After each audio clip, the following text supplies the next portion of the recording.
ยินว่าพระรันทุกาลามดาบทนี้ขบฉันบิณฑบาตอันเลิศของเจ้าสากยะทั้งหลายท่องเที่ยวไปพระผู้มีพระภาคเจ้าทรงทราบว่าในเวลาที่พระองค์เสด็จถึงที่อยู่ของดาบทนั้นพระธรรมเทศนากันหนึ่งจะเกิดขึ้นจึงได้ทรงอธิษฐานไว้โดยไม่ให้ที่พักแห่งอื่นปรากฏเห็นเพราะฉะนั้นเจ้ามหานามสากยะจึงไม่เห็นบทว่าปุราณสักพรหมจารีได้แก่เคยเป็นผู้ร่วมประพฤติพรหมจรรย์กันก่อนได้ยินว่าพระรันทุกาลามดาบทนั้นได้อยู่ในอาสมนั้นในสมัยอาลาลดาบทกาลามโคตพระธรรมสังคาหกาจารย์กล่าวหมายถึงดาบทนั้นนั่นเองบทว่าสันทรังปัญญาเปหิมีอธิบายว่า เธอจงปูอาสนะ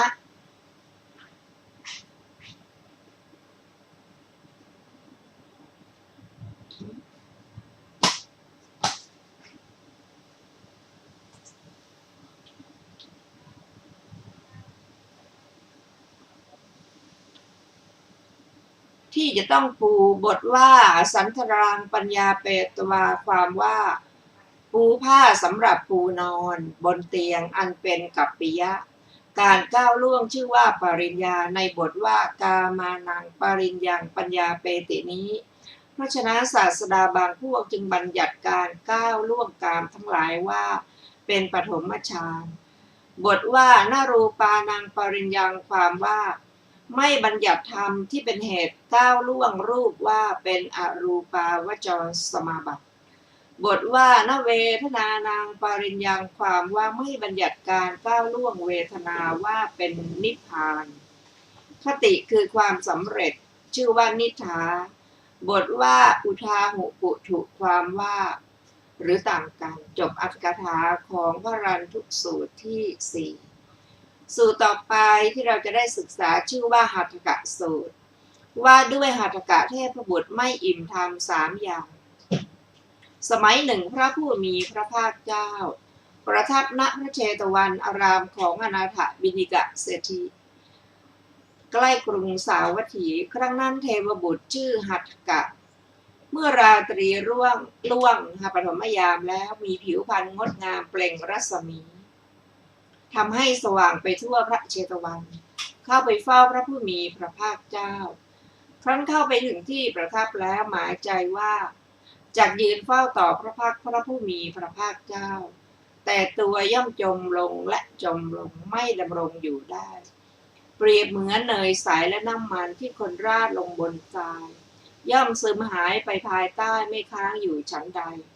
หัตถกเทวบุตรหมายใจว่าจักยืนเฝ้าต่อพระพักพระผู้มีพระภาคเจ้า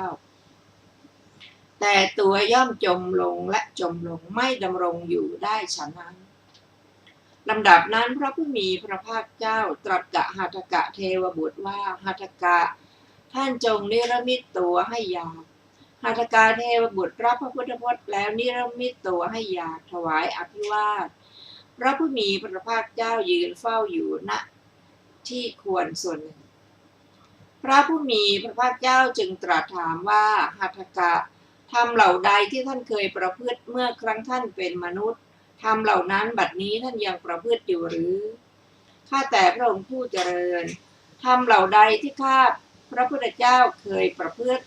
เมื่อครั้งเป็นมนุษย์ธรรมเหล่านั้นบัดนี้ข้าพระพุทธเจ้ายังประพฤติอยู่และยังประพฤติธรรมที่ไม่เคยประพฤติเมื่อครั้งเป็นมนุษย์อีกด้วยเดี๋ยวนี้พระผู้มีพระภาคเจ้าอาเกียนอยู่ด้วยภิกษุณีอุบาสกอุบาสิกาพระราชาราชมหาอมาตย์เดียรถีสาวกเดียรถีฉันใดข้าพระพุทธเจ้าก็อาเกียนอยู่ด้วยเทวบุตรทั้งหลายฉันนั้นเทวบุตรทั้งหลายมาแม้ไกลๆตั้งใจจักฟังธรรมในสำนักหัตถกเทวบุตรข้าแต่พระองค์ผู้เจริญข้าพระพุทธเจ้ายังไม่อิ่มยังไม่เบื่อธรรม3อย่างก็ทำกาละแล้วทำ3อย่างคืออะไรคือการเห็นพระผู้มีพระภาคเจ้าการฟังพระสัทธรรม การอุปถากพระสงฆ์ข้าพเจ้ายังไม่อิ่มไม่เบื่อทำ3 อย่างนี้แลได้ทำกาละแล้ว แน่ละความอิ่มต่อการเห็นพระผู้มีพระภาคเจ้า การอุปถากพระสงฆ์และการฟังพระสัทธรรมจักมีในการไหนๆหัตถกาอุบาสกผู้รักษาอธิศีลยินดีในการฟังพระสัทธรรมไม่ทันอิ่มธรรม3 ประการ ก็ไปอวิหารพรหมโลกแล้วจบหัตถกะสูตรที่ 5ซึ่งมีอรรถกถาวินิจฉัยดังต่อไปนี้อภิกันตะศัพท์ในบทว่าอภิกันตายรัตยานี้ปรากฏในความว่าสิ้นไปดีรูปงามและน่าอนุโมทนายิ่งเป็นต้นในอรรถ4 อย่างนั้นอภิกันตะศัพท์ปรากฏในความสิ้นไปเช่นในประโยคทั้งหลายมีอาทิอย่างนี้ว่าข้าแต่พระองค์ผู้เจริญราตรีสิ้นไปแล้วปฐมยามผ่านไปแล้วภิกษุสงฆ์นั่งอยู่นานแล้วข้าแต่พระองค์ผู้เจริญขอพระผู้มีพระภาคเจ้าจงทรงแสดงปาติโมกข์ แก่ภิกษุทั้งหลายเถิดพระเจ้าข้าปรากฏในความว่าดีเช่นในประโยคมีอาทิอย่างนี้ว่าผู้นี้ทั้งงามทั้งประณีตกว่าบุคคล4 จำพวกเหล่านี้ปรากฏในความว่ารูปงามเช่นในประโยคทั้งหลายมีอาทิอย่างนี้ว่าใครรุ่งโรจน์อยู่ด้วยฤทธิ์ด้วยยศมีผิวพรรณงามยิ่งนักอย่างที่ทั้งปวงให้สว่างไสวไหว้เท้าทั้งสองของเราอยู่ดังนี้ปรากฏในความว่าอนุโมทนาอย่างยิ่งเช่นในประโยคทั้งหลายมีอาทิอย่างนี้ว่าข้าแต่พระองค์ผู้เจริญน่าอนุโมทนายิ่งนักแต่ในบทว่าอภิการตายรัตยานี้อภิการตศัพท์ปรากฏในความดีด้วยเหตุนั้นท่านจึงกล่าวขยายความไว้ว่าบทว่าอภิการตายรัตยาความว่าในราตรีที่น่าปรารถนาน่ารักใคร่น่าพอใจอภิกันตายศัพท์ในบทว่าอภิกันตะวรรณานี้ปรากฏในความว่ารูปงาม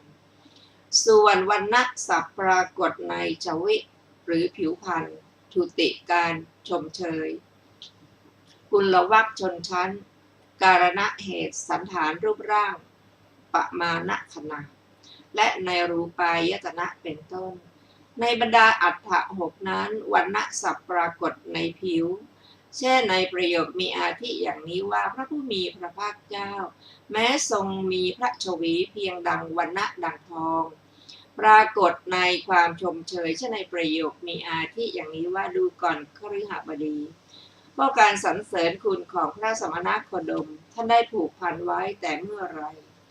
ปรากฏในกุลวรรคหรือชนชั้นในประโยคว่าอาทิอย่างนี้ว่าข้าแต่พระโคดมผู้เจริญวรรณะของข้าพระองค์มี4 อย่างปรากฏในการณะเช่นในประโยคมีอาทิอย่างหนึ่งว่าอันหนึ่งด้วยเหตุเพียงเท่าไรเนาะเขาเรียกว่าคันทัตเถโนขโมยกลิ่นปรากฏในสันฐานเช่นในประโยคมีอาทิอย่างนี้ว่าเนรมิตสันฐานรูปร่างเป็นพญาช้างใหญ่ปรากฏในประมาณเช่นในประโยคมีอาทิอย่างนี้ว่าประมาณขนาดของบาทมี3 อย่างปรากฏในรูปายตนะเช่นในประโยคมีอาทิอย่างนี้ว่ารูปวรรณะคันทะรสะโภชะวรรณะศัพท์นั้นในที่นี้พึงทราบว่าได้แก่ผิวด้วยเหตุนั้นท่านจึงกล่าวขยายความไว้ว่าบทว่าอภิการตะวรรณาความว่ามีผิวพรรณงามคือมีผิวพรรณน่าปรารถนามีผิวพรรณน่าพอใจเกวละศัพท์ในบทว่าเกวละกับปังนี้มีอรรถะมิใช่น้อยเช่นอนะวะเสสะไม่มีส่วนเหลือเยปุยะโดยมากอัพยามิสะไม่เจือปนกันนาติเรกะไม่มากทานหัตถะมุ่งมั่นวิสังโยคะพรากจากกันจริงอย่างนั้นเกวละศัพท์นั้นมีเนื้อความไม่มีส่วนเหลือในประโยคมีอาทิอย่างนี้ว่าพรหมจรรย์บริสุทธิ์บริบูรณ์สิ้นเชิงความที่เกวละศัพท์ใช้ความหมายว่าโดยมากเช่นในประโยคมีอาทิอย่างนี้ว่า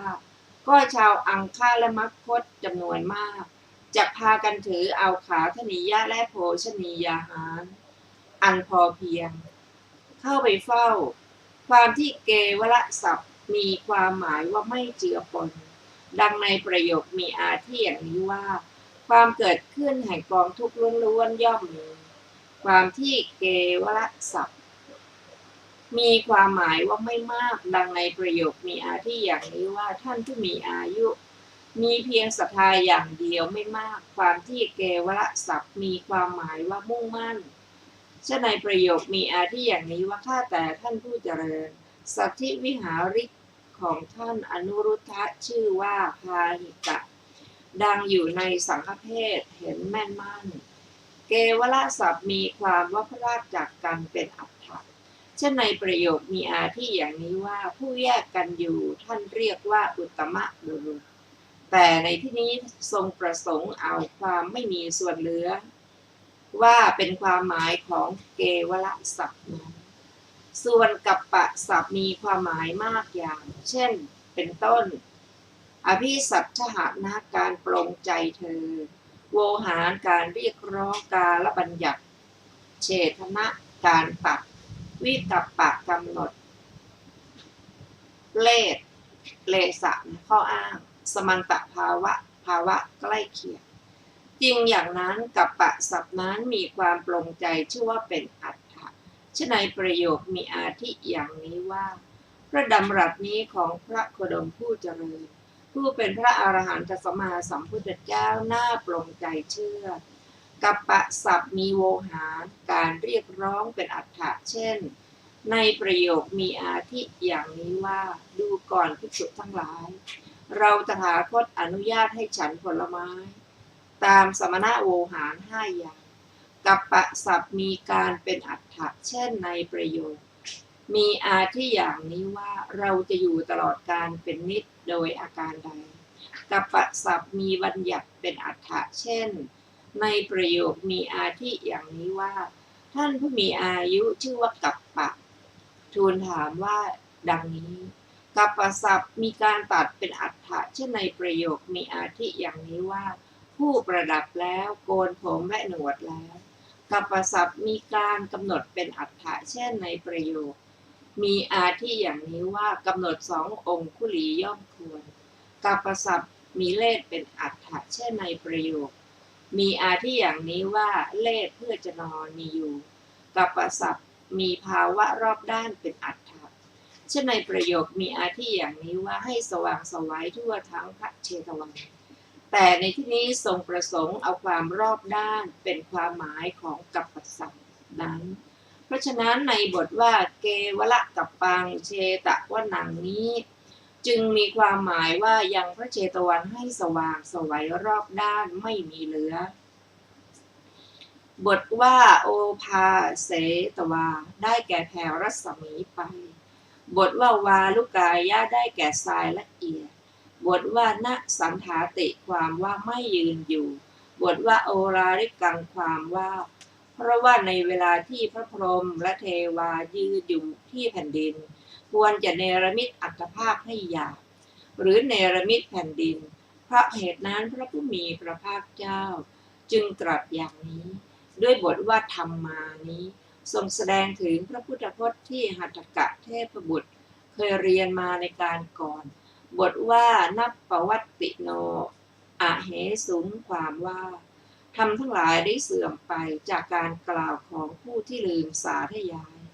บทว่าอปติภาโนความว่าไม่วกกลับคือไม่กระสันบทว่าทัสสะพลัสสะความว่าต่อการเห็นด้วยจักษุวิญญาณบทว่า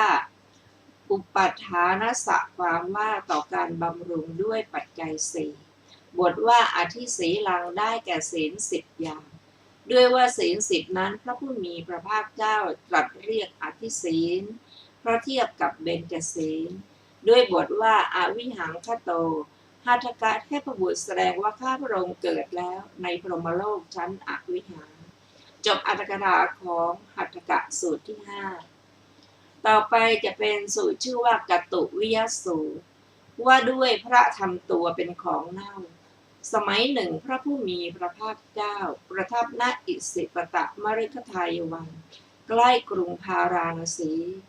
ครั้งนั้นพระผู้มีพระภาคเจ้าเวลาเช้าทรงครองสบงแล้วทรงถือบาตรและจีวรเสด็จเข้ากรุงพาราณสีเพื่อบิณฑบาตได้ทอดพระเนตรเห็นภิกษุรูปหนึ่งเชื่อบิณฑบาตอยู่ที่โพโยคะนิลักขะเป็นภิกษุไร้ความแช่มชื่นทางสมณะมีความแช่มชื่นนอกทางสมณะลืมสติไม่มีสัมปชัญญะใจไม่มั่นมีจิตกวัดแกว่งมีอินทรีย์อันเปิดจึงตรัสกับภิกษุนั้นว่าแน่ภิกษุเธออย่าทำตัวให้เป็นของเน่าตัวที่ถูกทำให้เป็นของเน่าแล้วส่งกลิ่นเหม็นคาวคลุ้งแมลงวันจับไม่ไต่ไม่ตอมนั่นเป็นไปไม่ได้ภิกษุนั้นได้รับพระโอวาทแล้วก็รู้สึกสลดทันทีพระผู้มีพระภาคเจ้าเสด็จเที่ยวบิณฑบาตในกรุงพาราณสีแล้วภายหลังภัตตาหารกลับจากบิณฑบาตแล้วตรัสเรียกภิกษุทั้งหลายมาตรัสว่าดูก่อนภิกษุทั้งหลายเมื่อเช้านี้เราครองสบงแล้วถือบาตรจีวรเข้ากรุงพาราณสีเพื่อบิณฑบาตเราได้เห็นภิกษุรูปหนึ่งเที่ยวบิณฑบาตอยู่ที่โคโยคะนิลักขะ